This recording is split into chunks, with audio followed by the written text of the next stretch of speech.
New York, ľudovo prezývaný aj Veľké jablko a pôvodne nazývaný New Amsterdam, až kým ho v roku 1664 premenoval vojvoda z Yorku, je 11. mesto s najväčším počtom obyvateľov na svete. Zaujímavé na ňom je, že aj napriek tomu, že sa v Spojených štátoch amerických nachádza až 4622 obchodov s názvom Walmart, v New Yorku sa nenachádza ani jeden. Je známe najmä kvôli jeho soche slobody, ktorá v skutočnosti ani nebola postavená v New Yorku, ale bola dovezená v 305 dieloch a postavená ako Lego. Nechaj, už to dokončíme. No najdôležitejšie však na tom celom je, že v marci 2023 som mal tú čest toto mesto navštíviť a vidieť na vlastné oči. Už končíme, neboj sa. Predstavujem vám o rok oneskorený videodenník, ktorý je najlepšie video, ktoré kedy uvidíte na tomto kanáli a užite si ho, majte sa krásne.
Cesta lietadlom bola pre mňa nočnou morou. Mal som obrovské bolesti hlavy kvôli zmene tlaku a museli sme raz zavolať aj personál, či sa u nich nenájde nejaký painkiller. Nezachránil ma ani tento interaktívny displej pripojený ku každému sedadlu, ktorý nám nielen umožnil sledovať postup cesty, ale aj zahrať si rôzne minihry a pozerať filmy. Po vystúpení z lietadla som si urobil fotku pod nápisom Welcome to USA, neuvedomujúci, že rovno za mnou bola tabuľka, ktorá turistom zakazovala zhotovovať fotografie. Po príchode ma toaleta na amerických letiskách naučila, ako správne dodržiavať hygienu. Nezabudni si umývať ruky 20 sekúnd a potom, že ako si sa cítil na záchode, ohodnoť. Milujem to strašne vtipné.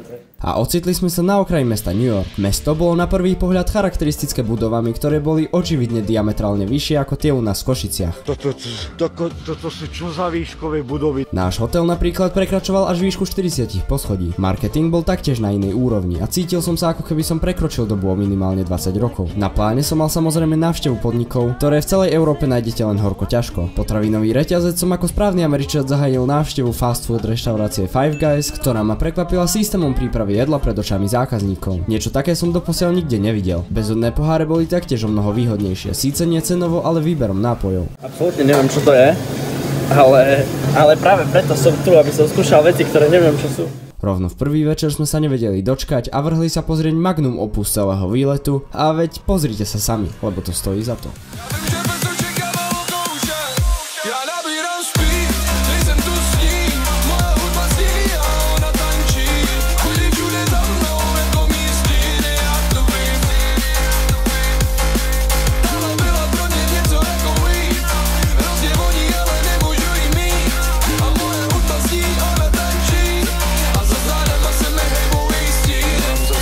Times Square je taktiež katalizátor mladých talentov a miestni vedia, ako si získať publikum a vytvoriť atmosféru.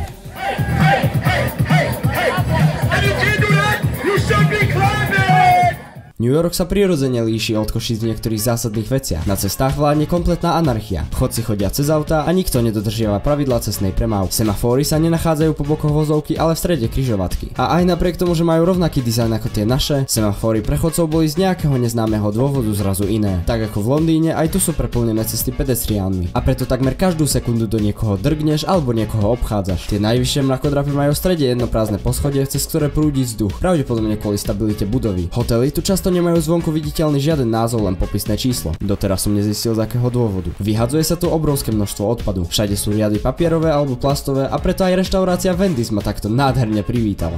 What the hell?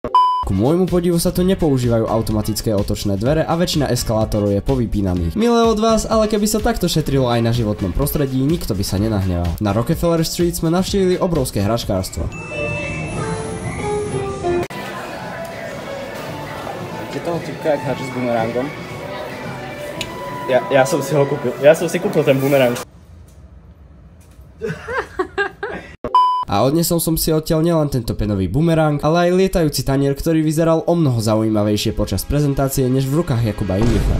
Metro v New Yorku je chaotické, ale to je asi fakt, ktorému sa nedá tak ľahko vyvarovať tým, aké je mesto veľké. To spôsobilo, že sme sa pochopiteľne raz aj stratili a vydali sa úplne opačným smerom. Vo vlaku však môžete na stenách vidieť rôzne básne a umelecké diela a z toho by si mali vziať príklad aj metra iných miest, ktoré majú vyvesené len reklamy. Súčasťou výletu bola aj možnosť si zakorčulovať v Central Parku, ktorý úprimne mimo kolziska vyzeral veľmi mŕtvo. Nečudujem sa, keďže stále máme od leta ďaleko, ale tento park by sa oplatilo navštíviť skôr počas letných mesiacov. Na dnešnú stravu sme sa rozhodli navštíviť obrovský komplex čínskych reštaurácií v Chinatown a talianskych reštaurácií v Little Italy. V ten deň oslavovala moja mama svoje 44.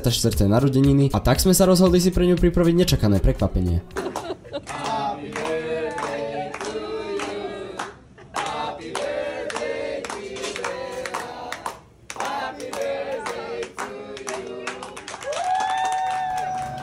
Navštívili sme aj nákupné centrum Macy's, ktoré je podľa Wikipédie najväčšie stredisko obchodu v Amerike. Rozprávajúc o veľkosti je hodná zmienky aj najväčšia metrostanica na svete World Trade Center, ľudovo prezývané aj Oculus. V New Yorku sa taktiež nachádza obrovský obchod s tematikou Harryho Pottera. Lietajú tam nielen vtáky na strope, ale aj knihy. Interaktívne si viete porovnať výšku s Hagridom a merchandising je tu na tak vysokej úrovni, že sa tu dajú kúpiť aj čarovné paličky a metly z filmu za nie veľmi priateľnú cenu.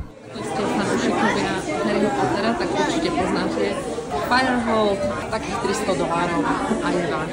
Cena je v New Yorku samozrejme veľkou záťažou pre priemerného Európana. Počas výletu som našiel nielen zmrzlinu za $4,50, malú pizzu za $18, ale aj čistú vodu za $6, ktorá sa vyznačuje ako vyslovene iba voda. Táto voda sa dala zakúpiť na 4. najväčšej veži v New Yorku, ktorá nesie názov One Vanderbilt. Pri vchode sme dostali štýlové slnečné okuliare a vyviezli sa hore takýmto futuristickým výťahom. Výhľad stal ozaj za to, ale okolie zrkadiel taktiež dodávalo grády konečnému efektu. Prehliadka sa potom presunula do miestnosti plnej balónov a iných interaktivít. Treba spomenúť, že keď vás delí od 400 metrového voľného padu len sklenená podlaha, vám nie je všetko jedno. Najmä keď trpíte strachom zvýšok. No ja mám z tejto veše ešte jeden nečakaný zážitok. Za príplatok vás vie výťah vyniesť ešte niekoľko metrov vyššie, ale keďže som si kasu nevšimol a omylom ju preskočil, pustili ma tam zadarmo. A výlet sme ukončili návštevou jedného z najväčších Broadway muzikálov Moulin Rouge. Divadlo je nemenne tematicky dizajnované pre tento špecifický muzikál a práve preto to vyzeralo naozaj úžasne. Moulin Rouge je pomenované po uličke v Paríži, ktorá nesie rovnaký názov a úvod do deja sa odohráva práve tam. Muzikál vykresľuje lásku Christiana ku Satine, ktorá je často prerušovaná a neopätovaná kvôli Dukeovi.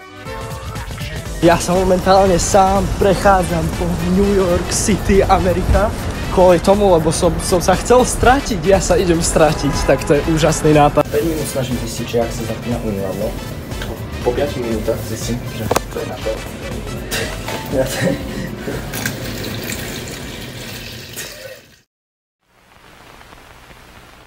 Moje dojmy z mesta sú ku podivu veľmi kontrastné. Aj napriek tomu, ako milujem veľkomestá a že výlet do New Yorku stal ozaj za to, nevedel by som si predstaviť v ňom žiť permanentne. Obklopený obrovskými budovami a miliónmi obyvateľov som sa cítil stiesnene a nedôležito. Tak ako som spomenul aj v denníku o Londýne, každý sa väčšine niekam ponáhľa a stráca sa veškerá spontánnosť. Mesto mi dáva až pocit naprogramovanej simulácie. Dystopia v podobe moderného veľkomesta sa negatívne prejavovala najmä z hľadiska veľkého odpadu, smradu a ľudskej márnivosti. Ani Central Park nevie vynahradiť prírodu, ktorú tu na Slovensku považujeme ako samozrejmosť.